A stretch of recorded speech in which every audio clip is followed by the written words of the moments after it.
রূপমকে একটা চাকরি দিন। এমএ পাস, বাবা নেই, আছে প্রেমিকা। সে আর 2-1 মাস দেখবে, তারপর নদীর এপার থেকে নদীর ওপারে গিয়ে বলবে, রূপম আজ চলি, তোমাকে মনে থাকবে চিরদিন।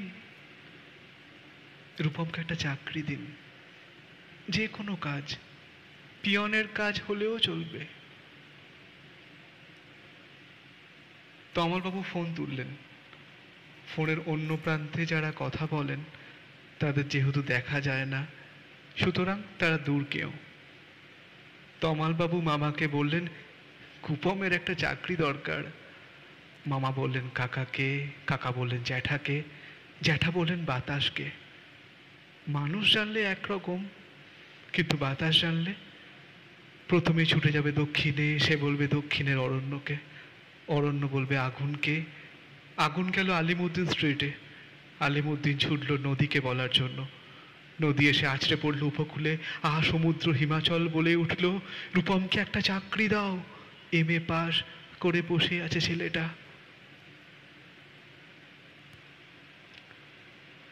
কয়েক মাস বাদের ঘটনা। আমি বাড়ি ফিরছিলাম সন্ধেবেলায়।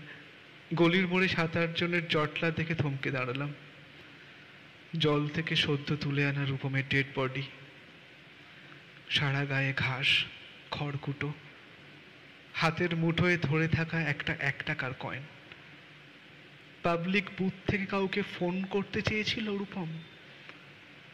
ভারত সরকারের 1 টাকা কয়েনের দিকে আমার চোখ। সারা গায়ে সবুজ ঘাস, ঘাস নয় অক্ষর। এমএ পাশ করতে একটা ছেলেকে যত অক্ষর পড়তে হয়, সেই সমস্ত ব্যর্থ অক্ষর ওর গায়ে লেগে আছে। একটা ছেলেকে কেন আপনারা এমএ পড়ান? কোন আহ্লাদে 8খানা বিশ্ববিদ্যালয় বানিয়েছেন? তুলে দিন। এই কথাগুলো বলবো বলে ফোন তুললাম পবিত্র সরকারের। ফোন বেজে উঠল, ফোন বেজে চলল, ফোন বেজেই চলল। 20 বছর ধরে ওই ফোন বেজে চলেছে, আরো 20 বছর বাজবে। বাতাস বলছে অরণ্যকে, অরণ্য চলেছে নদীর দিকে।